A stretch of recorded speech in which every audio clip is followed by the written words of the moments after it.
Hi there, I'm Tom Spencer. This week on Central Texas Gardener, preview the Master Gardener's Tour, where edibles, wildlife plants, and drought tolerance come together. On tour, see how this couple replaced the lawn with artistic diversity. Daphne answers your top questions and makes her pick of the week. Andrea DeLong-Amaya from the Wildflower Center shows how to plant wildflower seeds. So let's get growing right here, right now. Support for Central Texas Gardener comes from GeoGrowers, offering custom soil blends for lawns, gardens, xeriscaping, and organic landscaping supplies. More information at geogrowers.net.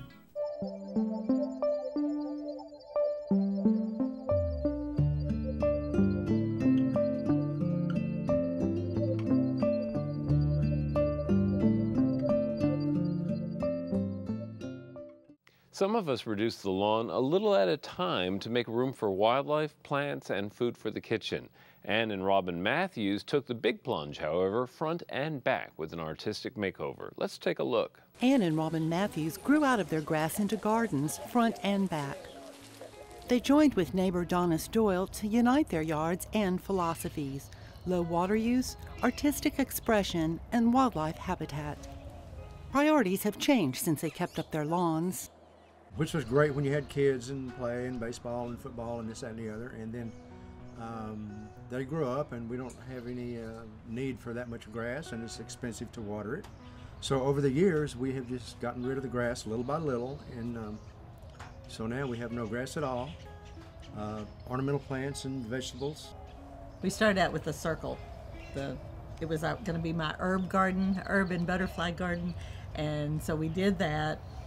And, you know, we just kept extending until we had very little grass anyway. And then after that, we decided, well, you know, we're tired of mowing around these beds. And edging around the beds. Rather than dig out all the grass, they made the job easier by covering most of it with layers of newspaper over landscaping fabric. That's really to keep the gravel and the pebbles from sinking into the dirt, and just disappear over a period of time. Then they topped it with mulch, gravel, and decomposed granite. Berms heighten plants for privacy, drainage, and visual perspective. For privacy and a barrier to road noise, they built an artistic screen with textured hardy plank. Our hobby is archaeology, and we've gotten very involved in Texas ancient Indian rock art. In fact, this is one of the rock art sites in Seminole Canyon State Park. So we decided to build a wall and then draw examples of some of the rock art sites that we have been to in Texas, all over the state. It's sort of a memory thing in terms of the archaeological sites that we have been to. And we can go out there and sit and drink our coffee, read the paper, or just sit and ponder. On the other side of the garden, bay laurels enclose them with edible leaves. They've always grown vegetables. Now they've given them a stylish venue that's easy to navigate and tend. Robin built its entrance arbor. These are honeydew projects, so talk about that. It gives a little height to the yard. The berms gave a little bit of relief, but then we needed something that was higher and, besides trees. And so that was something that I wanted, and so Robin built it for me for Christmas.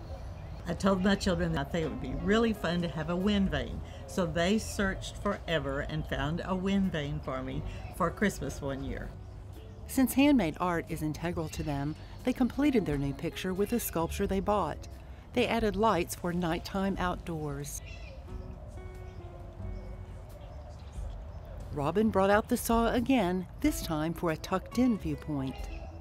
And then the bower, again, is a little privacy thing from the backyard. It's also another little garden room, and that's something I really like. So he built that for me too. And I like all our little garden rooms. We have little places to sit all around our yard. And places to play, like Robin's washer pit. We decided against horseshoes because you have the spikes sticking up and people would trip on them. To narrow the focus, Ann and Robin invite close-up views.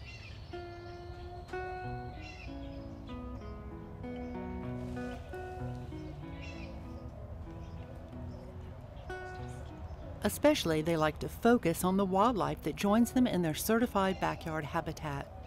Robin built a bird feeder with a PVC pipe that he painted and topped with an old satellite dish. To water the gardens, they repurposed hatched chili pepper barrels, primed with quills, painted, and stamped. A tank in the side garden quickly collects 250 gallons from rain-washed gutters. They even installed a larger tank in front, screened from view with evergreen star jasmine on Robin's trellis. And so we, hooked it up so that if the overflow would run out and into our dry creek bed. The dry creek serves another purpose.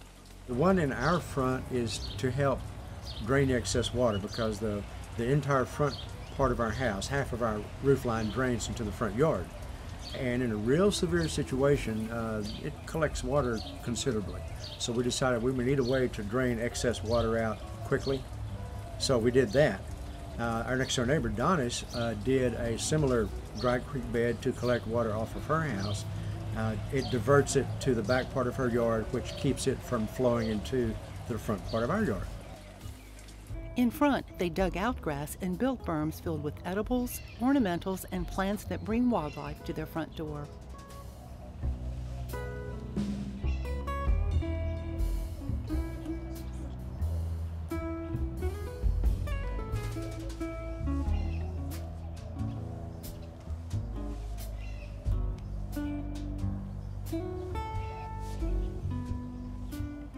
Friends and neighbors often join them in their front yard dining room. Low water plants in the hot curb strip attract a lot more attention from wildlife and neighbors than the former grass that was hard to irrigate.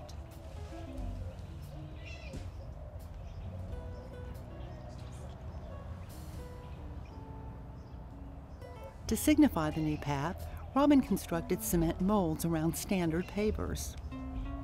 And then on the wet cement that we poured, we drew Indian rock art figures that we've learned about in our archaeological explorations in Texas.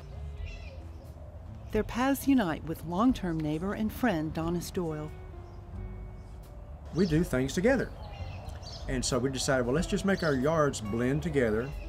Donis dumped her grass, photinias, and routine walkway for fragrance, vibrance, and dimension.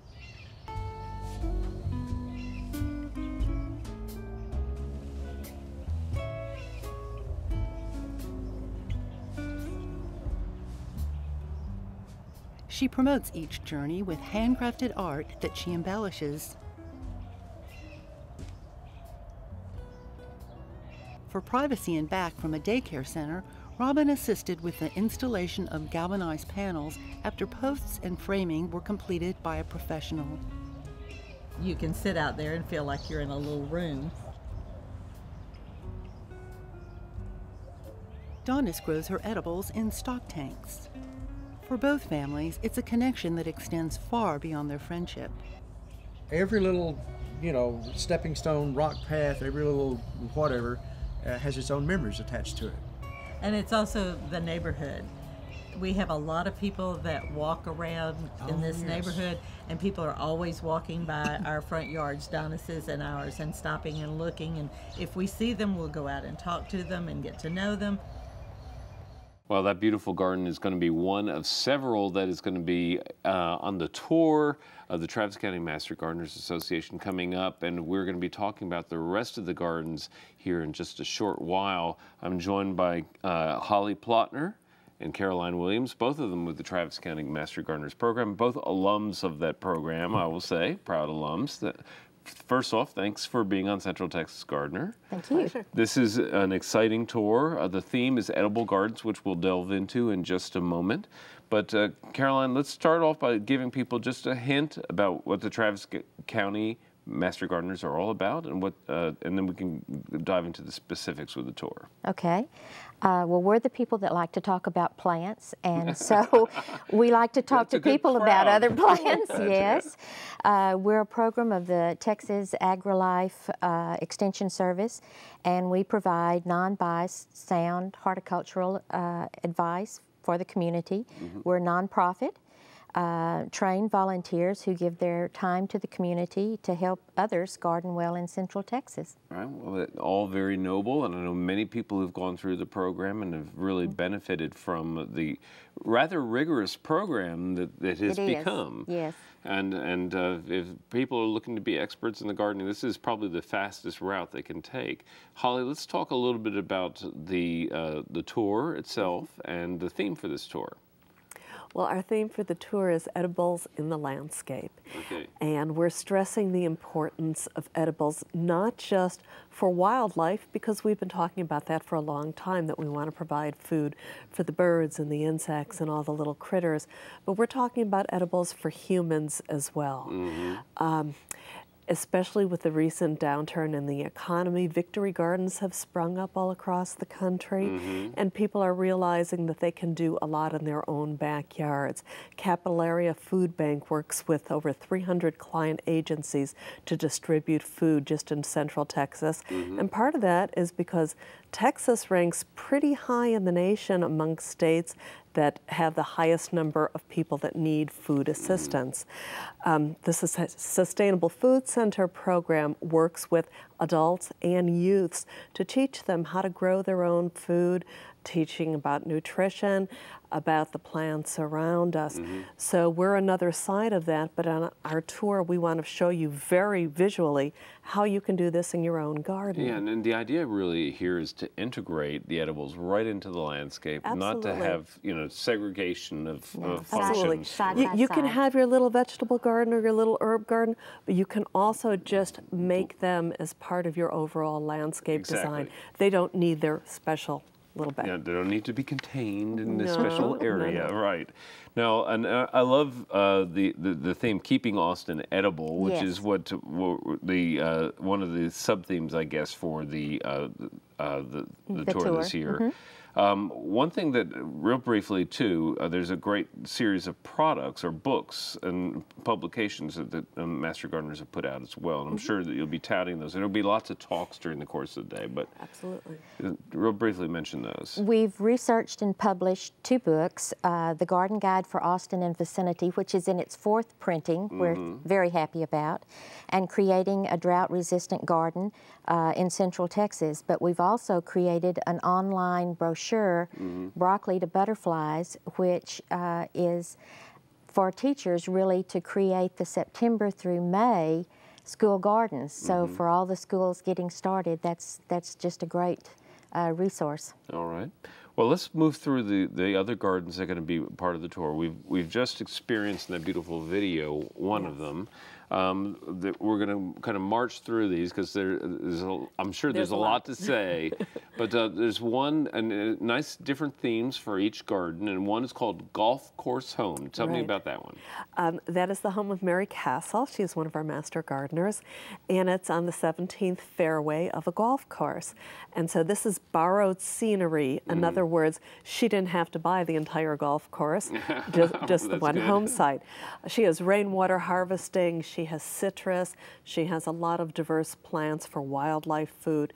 And one of the very interesting things in her garden is the Firewise concept. Mary has taken advanced training in Firewise gardening, which talks about how to plant and what to plant to keep fire away from your home, or in the event of fire, to give your house a better chance. And of course, with our wildflowers last year over Labor Day, that's a big hot topic.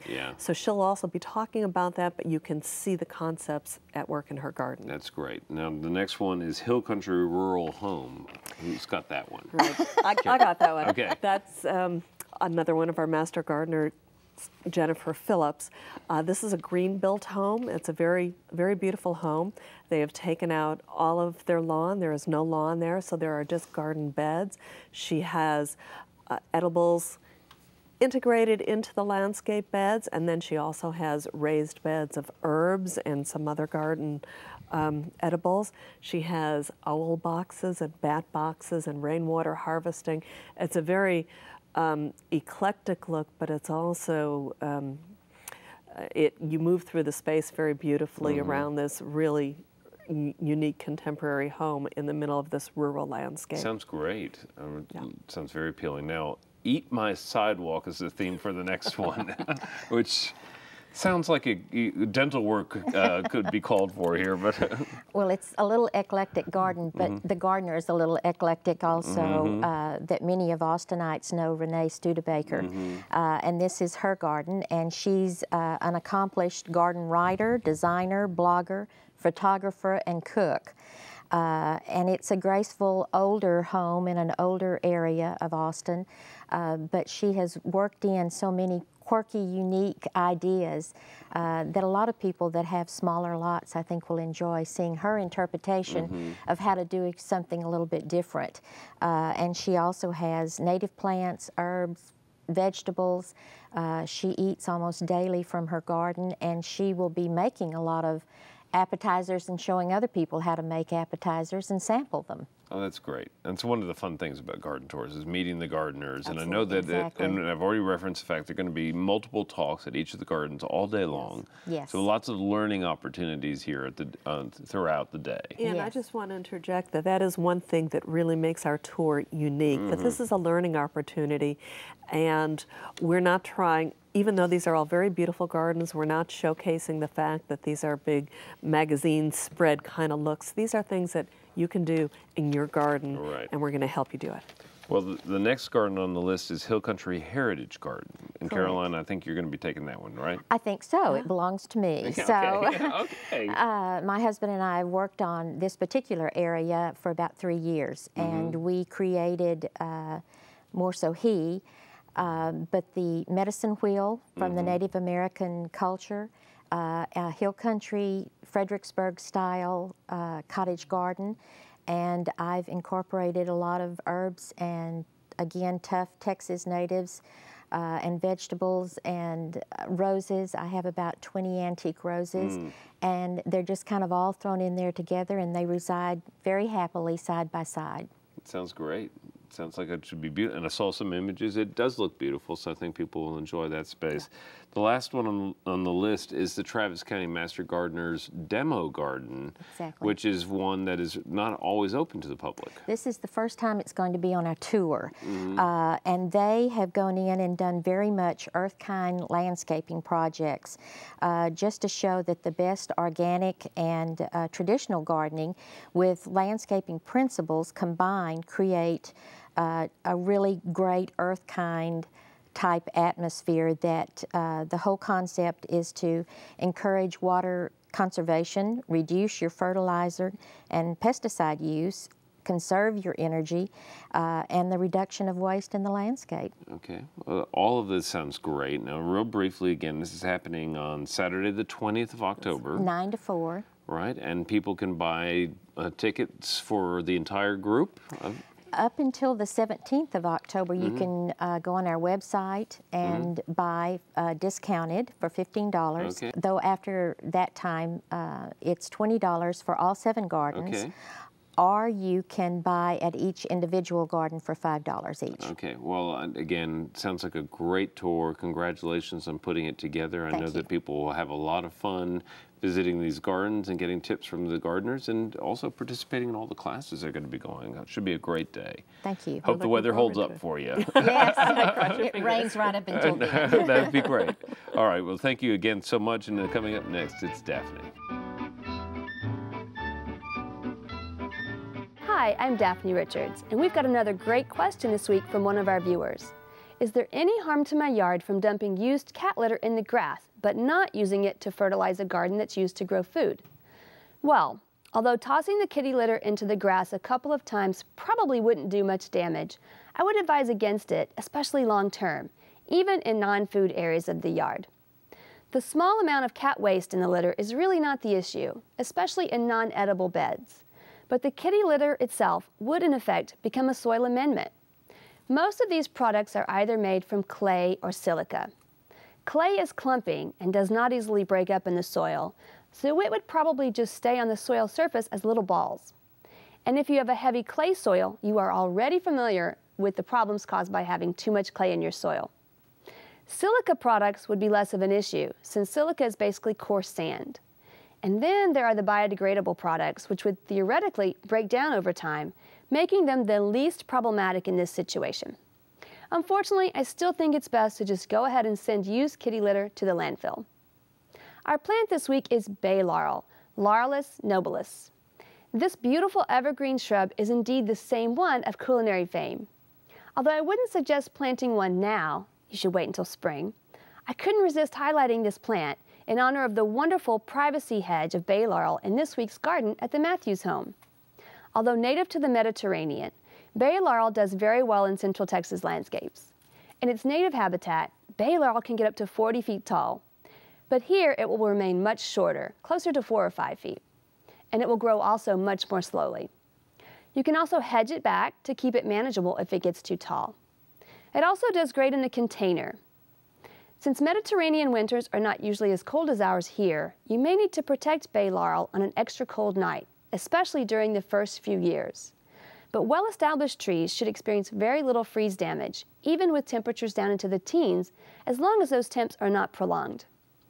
Bay laurel prefers very rich, well-drained soil, so be sure to amend the planting area, and not just the planting hole, with lots of compost. It requires full sun to thrive, but will struggle in areas with reflected heat and our very dry air.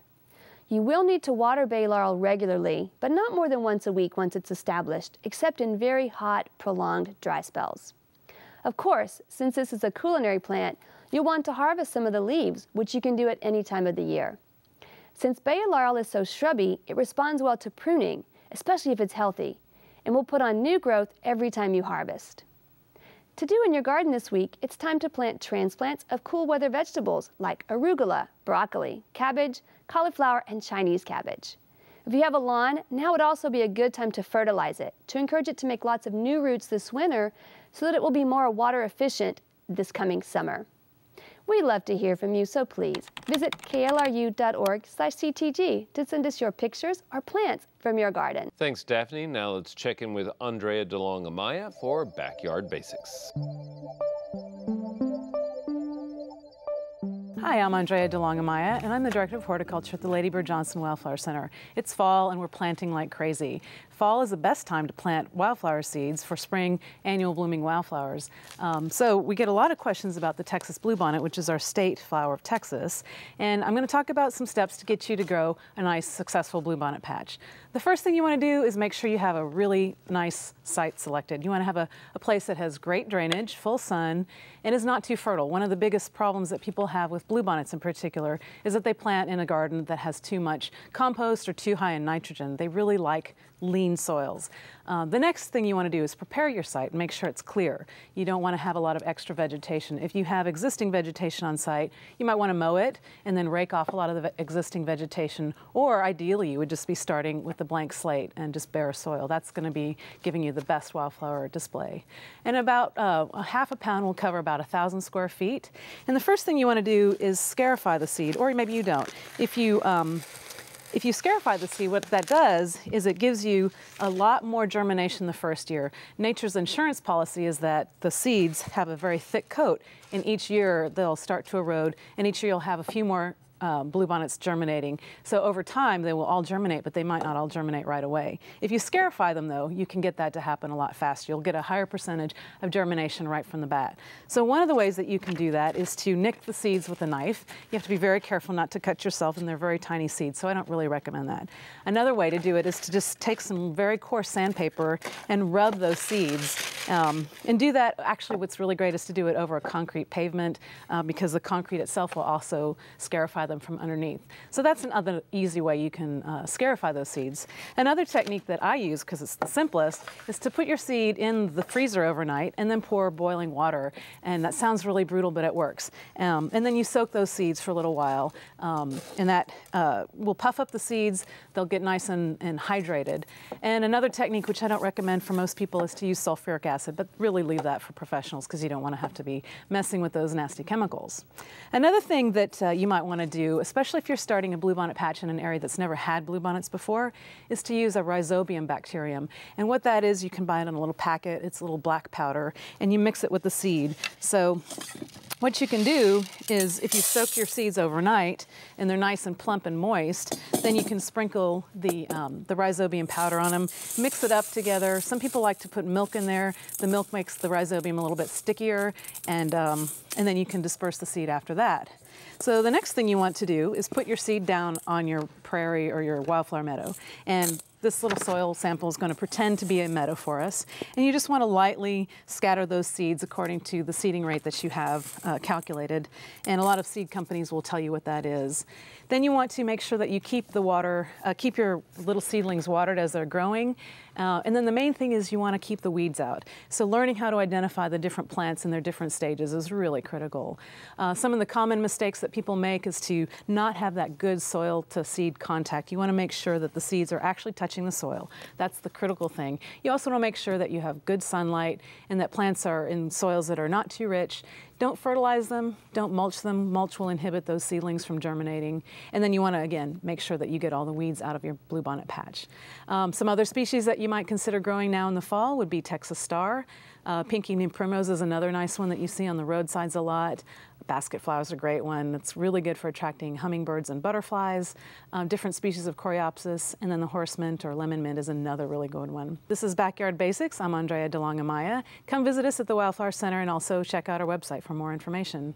Find out more at klru.org/CTG. Next week, get a preview of the Garden Conservancy Tour. Until then, I'll see you in the garden. To learn about today's program, watch online and follow CTG's blog. Check out klru.org/CTG.